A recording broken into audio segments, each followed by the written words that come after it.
ইউনূস আলাইহিস সালামকে মাছে গিলে ফেললো। বিরাট বড় মাছ আল্লাহর নবীর গিলে ফেলছে। ওই মাছটাকে গিলার জন্য আল্লাহ আর একটা মাছ পাঠাইলেন।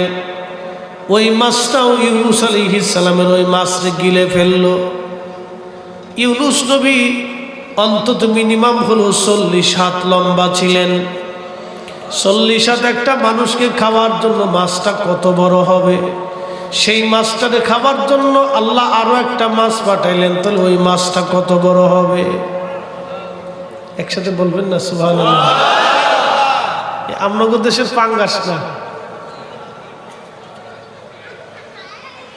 কত বিরাট বড় মাছ। এই মাছে যখন ইউনূস নবীর পেটে নিয়া সমুদ্রের তলদেশ দিয়ে ঘুরে হযরত ইউনূস আলাইহিস সালাম লক্ষ্য করলেন সমুদ্রের নিচ থেকে আল্লাহ আল্লাহ আল্লাহ আল্লাহ আল্লাহ আল্লাহ আল্লাহ আল্লাহ আল্লাহ আল্লাহ আল্লাহ আল্লাহ জিকিরের বাজনা বাজতেছে, আল্লাহ আল্লাহ জিকিরের আওয়াজ আসতেছে। চিৎকার মেরে জোরে বলেন আল্লাহু আকবার। হযরত ইউনূস ডাক দিয়ে বলে, হে রাব, এই সমুদ্রের গভীরে তোমার জিকির করে কারা? আল্লাহ ডাক দিয়ে বলেন, ইউনূস রে, মাছে আমি আল্লাহর জিকির করে, পানি আমি আল্লাহর জিকির করে, সমুদ্রের বালু আমি আল্লাহর জিকির করে, সমুদ্রের পোকা মাকড়গুলি আমি আল্লাহর জিকির করে, সমুদ্রের পাথর আর শ্যাওলার কাঁকড়া আমি আল্লাহর জিকির করে, সমুদ্রের মধ্যে যা আছে সব আমি আল্লাহর জিকির করে। ইউসাব্বিহু লিল্লাহি মা ফিস সামাওয়াতি ওয়া মা ফিল আরদ। কোরআন বলে আসমান ও জমিনের জগতের মধ্যে যাহা আছে সব আল্লাহর তাসবিহ পড়ে। আল্লাহ আল্লাহ আল্লাহ আল্লাহ আল্লাহ আল্লাহ আল্লাহ আল্লাহ। খুব মনোযোগ দিয়ে, ইম্পর্টেন্ট কথা। জিকির আমরা করি, কেন করার দরকার? আপনার বাড়ির গাছ আল্লাহর জিকির করে, আপনার বাড়ির কুকুর আল্লাহর জিকির করে।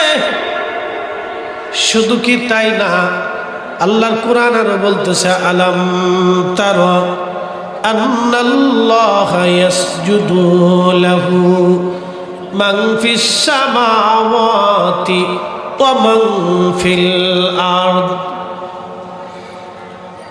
ও নবী, আপনি কি দেখেন নাই আসমান ও জমিন জগতের মধ্যে যাহা আছে সব আমি আল্লাহকে সেজদা দেয়? একসাথে বলবেন আল্লাহু আকবার। কাকে সেজদা দেয়? আল্লাহকে সেজদা দেয়। আসমান, আসমান একটা না, 7টা আসমান। জমিন একটা না, এই জমিনের নিচে আরো 6টা জমিন আছে। এই জমিনে যেমন বিরাট বড় সাগর নগর পাহাড় পর্বত আছে, ওই জমিনেও সাগর নগর পাহাড় পর্বত আছে। এই জমিনেও যেই রকম গাছ মাছ তরুলতা পাতা পশু পাখি আছে, ওই নিচের জমিনেও গাছ মাছ তরুলতা পাতা পশু পাখি আছে। এইরকম আল্লাহর আরো 7টা জমিন। 7 জমিনের ভিতরে যাহা আছে, আলাম তারা, ও নবী আপনি কি দেখেন না, আন্নাল্লাহা ইয়াসজুদু লাহু।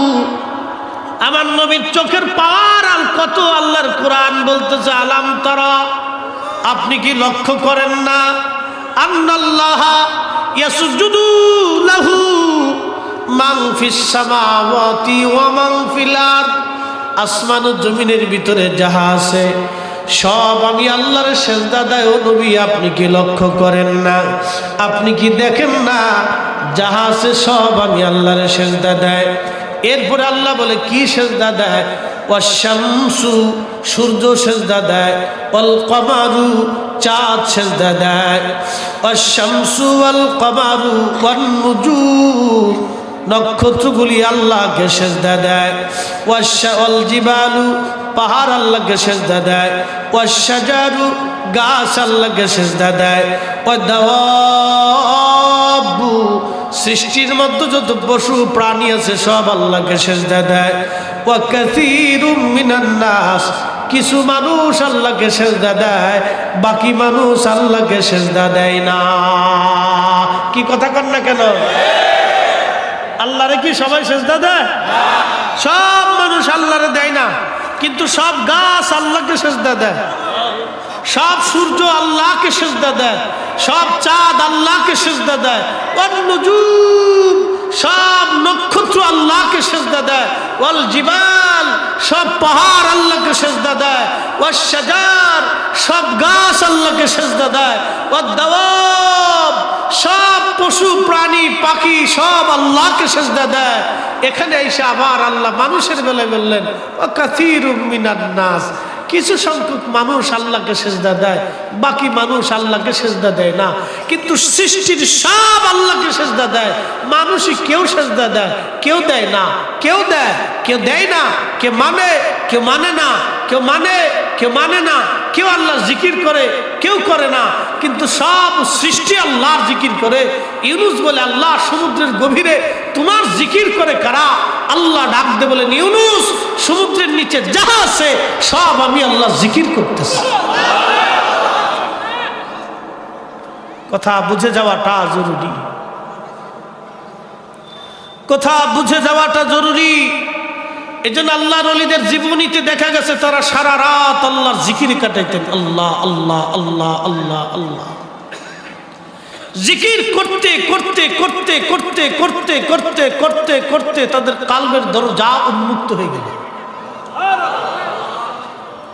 শুধু উন্মুক্ত, আবু মুসলিম আল খাওলাবী রাহিমাহুল্লাহ বাজারে গেছে।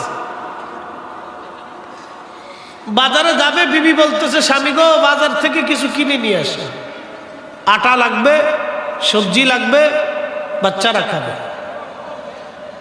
আবু মুসলিম আল খাওলাবী কিবারুত তাবিঈন ছিলেন, আবু বকর সিদ্দিক রাদিয়াল্লাহু আনহুর হাতে কালেমা পড়ছিলেন।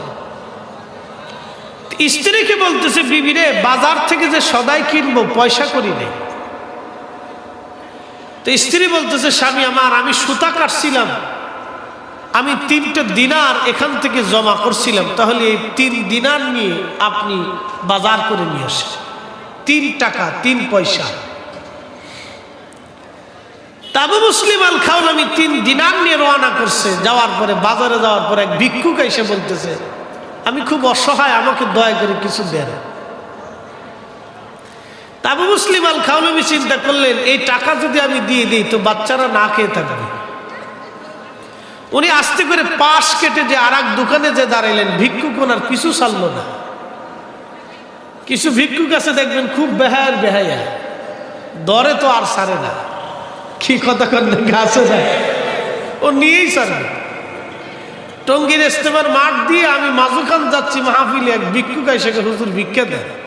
তো 2 টাকা দেওয়ার পরে আমি 2 টাকা ভিক্ষা লই না। তা বললাম, এত বড় জমিদার, তা ভিক্ষা করতে আইসো কেন?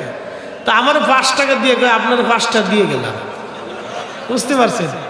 তা আমি বললাম মহাবিপদে, চিন্তা করলাম এত বড় লজ্জা, শরম লজ্জা যা করে খোদা, আমি 5টা দিয়ে গেলাম, বাপ তুই মাফ করা আমার, জীবনে ভিক্ষুক দিছি, তোর মতো ভিক্ষুক দেয়নি। তো কিছু ভিক্ষুক আছে দেখবেন, ও খাওয়া দেখে না, কিছু মানে না, আপনি খাচ্ছেন, ও যে হাত পেতে বসে দিচ্ছে, লজ্জা শরম কর। যাই হোক, তারপরে আল্লাহ তার ভিখারি বানাইছে, তারপরে তাকে ধমক দেওয়া যাবে না। কোরআন বলতেছে, وَأَمَّا السَّائِلَ فَلَا تَنْهَرْ। ও নবী, আপনি সাইলকে ধমক দিয়েন না, ভিক্ষুককে ধমক দিয়েন না। উম্মতকে শিখান তার জন্য ভিক্ষুককে ধমক না দেয়। ধনী বানাই কে? আল্লাহ। গরিব বানাই কে? আল্লাহ। আর রিজিক বরাদ্দ হয় কোথার থেকে?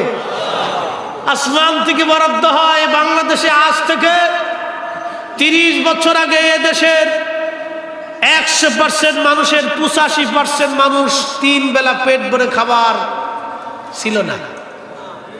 কি মিথ্যা কথা বলছি আমি? কিন্তু আজ মানুষ 18 কোটি। এদেশের মানুষ ছিল একসময় 10 কোটি, 3 বেলা পেট পুড়ে খাবার ছিল না। আজকে মানুষ 18 কোটি, ভিক্ষুকের ঘরেও 3 বেলার খাবার মজুদ থাকে। কথা কোন ঠিক কিনা? মানুষের জীবন মান অনেক পরিবর্তন হয়েছে। তাহলে রিজিক বরাদ্দ কোথা থেকে আসে? আসমান থেকে আসে। প্রিয় ছিলেন মাদারীপুরের মুসলমান, খুব মনোযোগ দেন। হযরত আবু মুসলিম আল খাওলামি রাহমাতুল্লাহ আলাইহি তিনি ভিক্ষুক থেকে পাশ কেটে সরে গেলেন, কিন্তু ভিখারি ওনার পিছু ছাড়ে না। পিছন দিক দিয়ে যাবার বললেন, আমি অসহায়, আমাকে কিছু ভিক্ষা দিয়ে দেন। আবু মুসলিম আল খাওলামি চিন্তা করলেন, না, এইবার আর আল্লাহর বান্দারে ফেরত দেওয়া যায় না। 3টা দিনার ছিল ওনার হাতের মধ্যে, সব ভিখারির হাতে দিয়ে বললেন, যাও, নিয়ে চলে যাও। এইদিকে বিবির জমানো সব টাকা বাজার করার জন্য নিয়ে আসছি। আবু মুসলিম আল খাওলামি বাজার থেকে কি নিয়ে যাবে? ও আমার মাদারীপুরের মুসলমান, ভালো করে শুনে যাবেন, মানুষকে দিয়ে দিলে, মানুষকে দান করলে, মানুষ খাওয়াইলে আমার মালিক তার রিজিক কমায় না, আমার মৌলা তার ইজ্জত আর রিজিক বাড়ায় দেয়। কথা কোন ঠিক কিনা? তার বাস্তব প্রমাণ আমার পীর মুর্শিদের দরবার। এই বিশ্ব জাকির মঞ্জিলে আজ না, 40 বছরের ইতিহাসিক, 40 বছরের ইতিহাসিক, কোটি কোটি মানুষ খাবার খাইছে, আজও পর্যন্ত কিন্তু খাবার শর্ট পড়ে নাই। কথা বলেন, জোরে বলেন। আপনারা হাজার হাজার মাহফিল করছেন, তাবারক খাওয়াইছেন, কোন আমরার পীর ভাই কিন্তু গরিব হয়ে যায় না। আবু মুসলিম আল খাওলামি বাজার থেকে তিনি বাড়ি আসবেন, চিন্তা করলেন, কিছুই তো নিতে পারলাম না। ওই যে আমাদের দেশে কাঠ কাটে না, কাঠ যে কাটে, কাঠ কাটার পরে করাত দিয়ে কাঠ ফাললে, নেন্দা দিয়ে কাঠ চাষলে যেই আপনার কুড়া, এই কুড়াগুলি কিছু জোগাইয়া আর কিছু বালি অ্যাডজাস্ট করিয়া বাজারের ব্যাগের মধ্যে আবু মুসলিম আল খাওলামি ভরিয়া বাড়ির দিকে রওনা হয়ে গেছে। স্ত্রীকে তো সান্ত্বনা দেওয়া লাগবে, সন্তানদেরকে সান্ত্বনা দেওয়া লাগবে। মাদারীপুরের মুসলমান ইমাম, কি ইমাম, কি কঠিন ইমাম ছিল তাদের, আল্লাহর প্রতি কি ভরসা ছিল তাদের উপরে। তেলের গাড়ি তেলে চলে, হাওয়ার গাড়ি হাওয়ায় উড়ে, বিনা তেলে চালায় গাড়ি নবী সুলাইমান। আমরা সেই মুসলমান, আমরা সেই মুসলমান।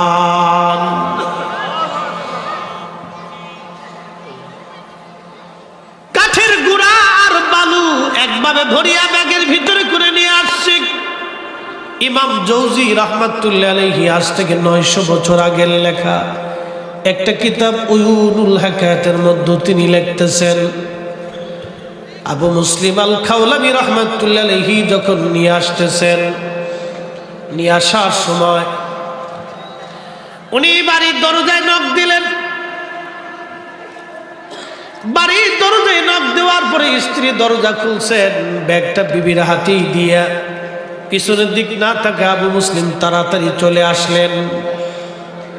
আবু মুসলিম চলে আসার পরে সারাদিন আর বাড়ি যান নাই। আমি তো ব্যাগের মধ্যে কোনো বাজার নেই নাই, আমি নিয়েছি বালি আর কুড়া, কি করে আমার স্ত্রীর সামনে মুখ দেখাবো? কিন্তু এই বালি আর কুড়া আর বালি কুড়া থাকে নাই, আমার আল্লাহ এটা জান্নাতের ময়দা বানাই দিছে। চিৎকার মেরে জোরে বলেন আল্লাহু আকবার। কুলিল্লাহুম্মা মালিকাল মুলকি তুতিল মুলকা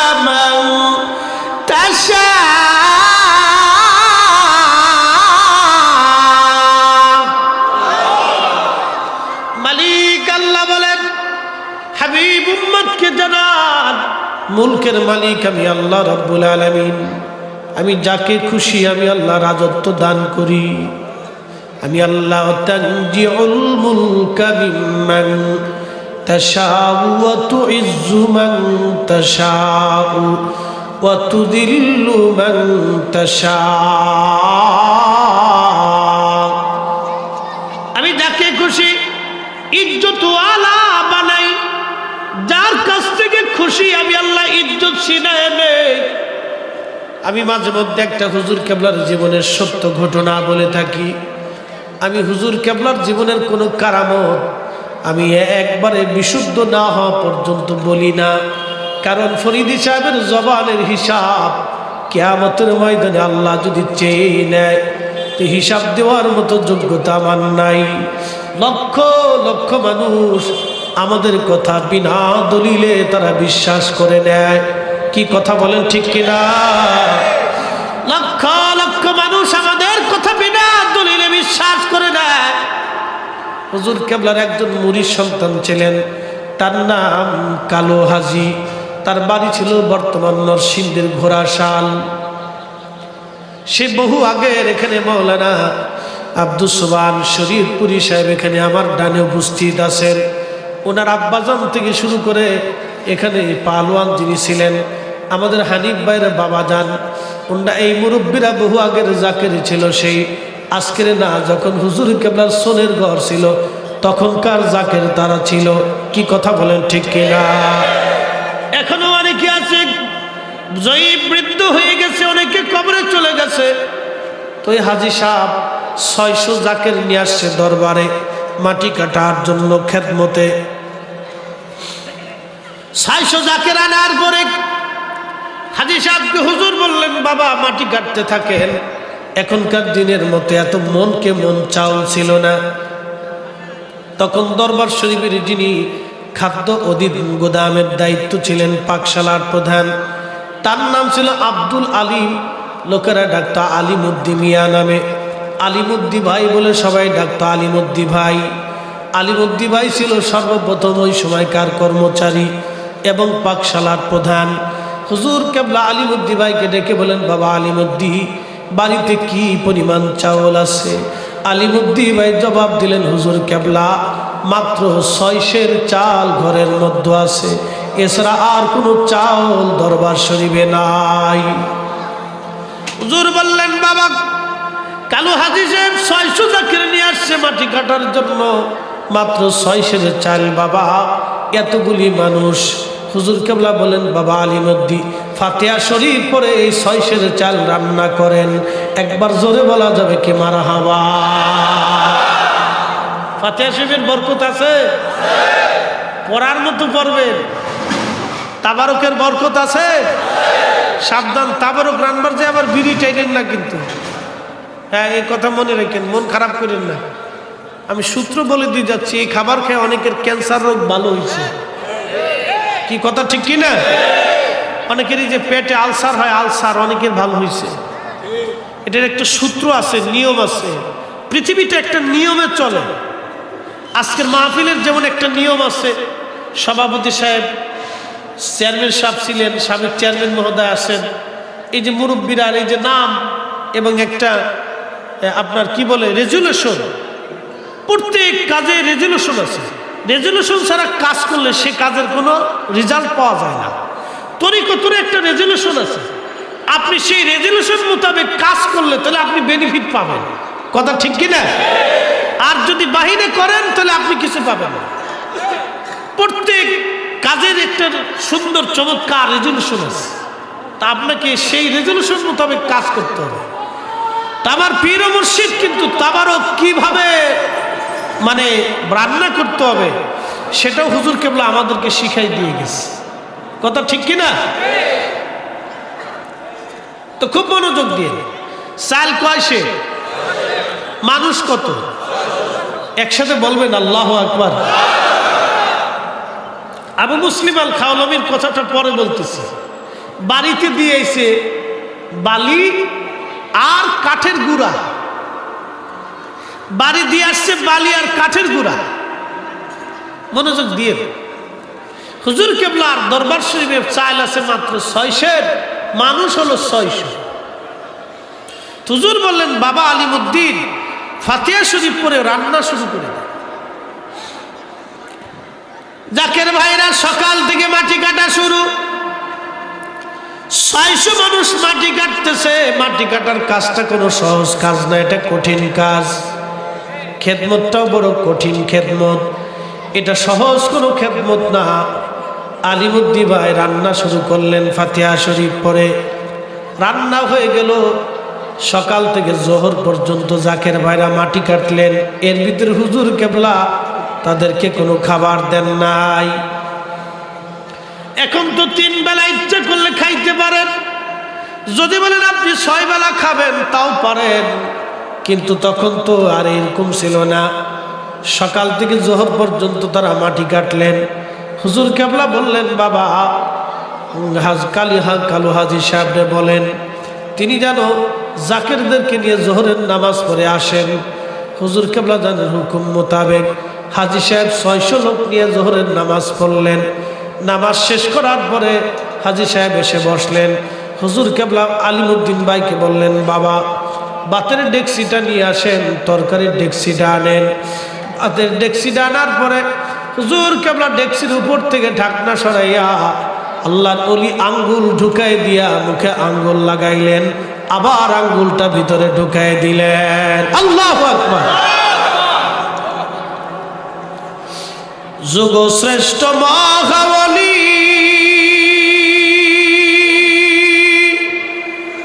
আমার মুর্শিদ মাওলানা, যুগ শ্রেষ্ঠ মহাবলী আমার মুর্শিদ মাওলানা, এক নজর দেখলে যারে দিলের জানা থাকে না, সে সাধুর প্রেম সুধার আসে যে জন পিপাসায়, ফয়েজ বিজলিতে যারো ইলমে লাদুন্নি শিক্ষা হয়, এশকের গভীর তত্ত্ব যদি জানিতে চাও, কামেলের পদতলে নেশার হইয়া যাও। মাদারীপুরের মুসলমান খুব মনোযোগ দিয়ে শুনিয়া যান। আল্লাহর ওলি বললেন বাবা খাবার আনেন। আঙ্গুল ঢুকাইয়া মুখে আঙ্গুল দিয়ে আবার ঢুকাই দিলেন, দিয়া ঢাকনা দিয়ে ঢাকলেন।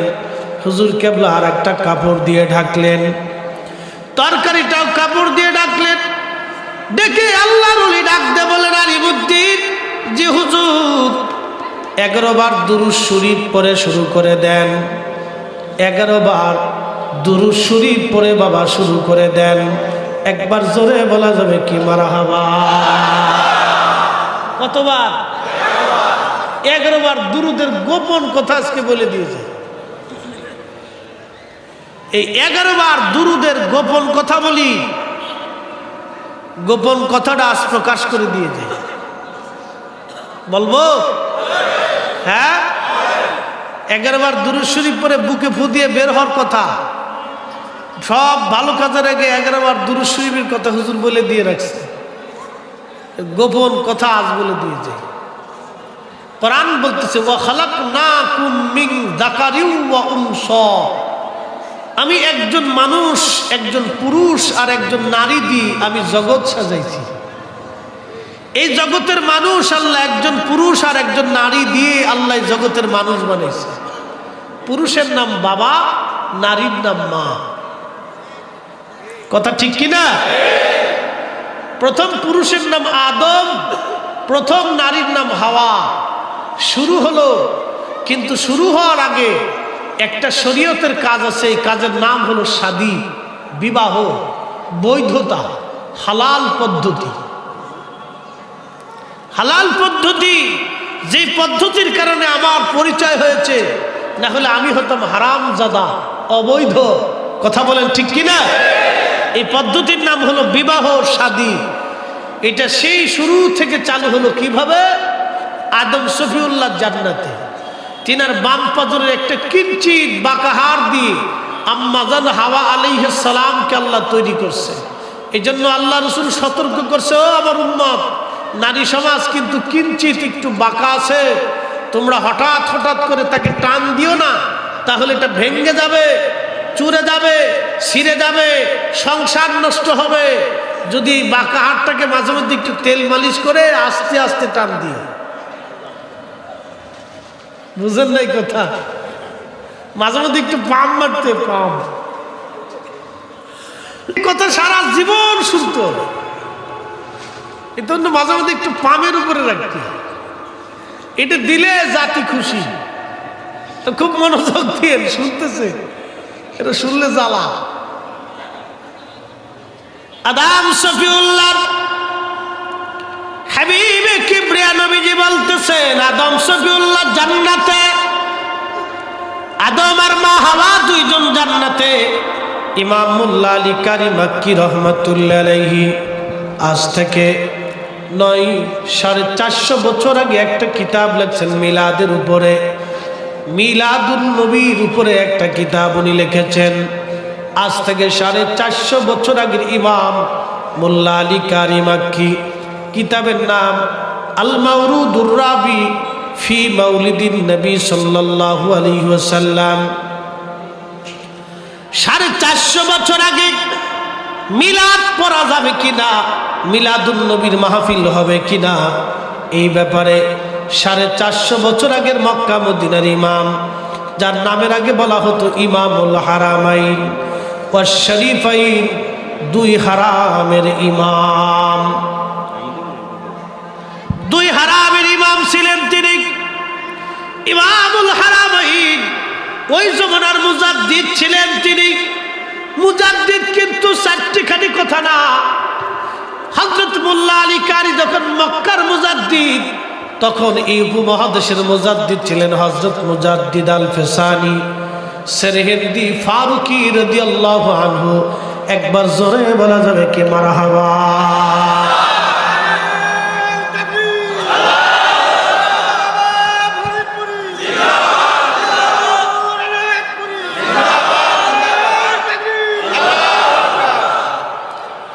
অনেক ভাইরা মিলাদ নিয়ে ঝগড়া করে, যারা মিলাদ নিয়ে ঝগড়া করেন তারা শুনে নেন, তখনকার পৃথিবীর বিশ্বখ্যাত দুইজন মুজাদ্দিদ, একজনের নাম মুজাদ্দিদ আল ফিসানি সেরহিন্দি, আর একজনের নাম মোল্লা আলী কারি মাক্কি হানাফি। মুজাদ্দিদ আল ফিসানি ভারত উপমহাদেশ, এই ইসলাম যখন এই দেশ থেকে বিদায় করার জন্য সম্রাট আকবর একটা ধর্ম বানাইলেন, ধর্মের নাম দ্বীন ইলাহি। এই দ্বীন ইলাহির কালেমা ছিল লা ইলাহা ইল্লাল্লাহ আকবারু খলিফাতুল্লাহ। একবার জোরে বলা যাবে কি নাউজুবিল্লাহ? বিশ্বের শক্তিশালী একজন বাদশা, মোগল সাম্রাজ্যের অধিপতি আর সম্রাট আকবর, তার থেকে কালেমা দিন বাঁচানোটা চারটিখানি কথা না। এই উপমহাদেশের ইসলামের সূর্য ডুবে যায়, ডুবে যায়, ডুবে যায়, প্রায় ডুবে যায়। এই উপমহাদেশের পশ্চিম আকাশ থেকে সূর্য প্রায় ডুবে যায়। ডুবন্ত সূর্যটাকে যিনি আবার উঠাইলেন, যিনি আবার জাগাইলেন, তার নাম মুজাদ্দিদ আল ফিসানি সেরহিন্দি, যিনি আমাদের মাযহাব, আমাদের সিলসিলার ইমাম। আল্লাহর কসম করে বলি, উনি মিলাদুন নবীর পক্ষে ছিলেন। ওনারা যেইভাবে মিলাদ কিয়ামের পক্ষে ছিলেন, ওনার ডান হাত ছিল তৎকালীন জমানার বিশ্ববিখ্যাত মুহাদ্দিস, তার নাম শায়েখ আব্দুল হক মুহাদ্দিস দেহলভী রাহমাতুল্লাহ আলাইহি। বাজানো উনি ওনার কিতাবের মধ্যে তিনি লিখে গেছেন, হে আল্লাহ, আমি এমন কোন মুনাজাতে বদর গাহে কাদিউল হাদাত বাজানো, খুব মনোযোগ দিয়ে শুনে যান। এখানে তিনি লিখছেন, হে আল্লাহ, আমি এমন কোনো আমল করি নাই যে আমল তোমার সামনে পেশ করার মতো যোগ্যতা আছে, কিন্তু আমি তোমার নবীর শানে মিলাদ পড়ি, তোমার নবীকে দাঁড়াইয়া সালাম করি, কিয়াম করি। আল্লাহ, এই মিলাদ ও কিয়ামের উসিলা তুমি শায়েখ আব্দুল হক মুহাদ্দিস দেহলভীর দোয়াকে কবুল করে নাও। উনি মুজাদ্দিদ আল ফেসানির মুরিদ ছিলেন এবং ওই জামানার প্রথম মুহাদ্দিস। একসাথে বলবেন না আল্লাহু আকবার। উনার আগে এই ভূখণ্ডে এত বড় মুহাদ্দিস কোন মা জন্ম দিতে পারে নাই। ইমাম মাহদীর আগে উনার মতো মুহাদ্দিস এই জমিনে আর কোনোদিন জন্ম হবে না। একসাথে জোরে বলবেন কি মারহাবা। কষ্ট হচ্ছে?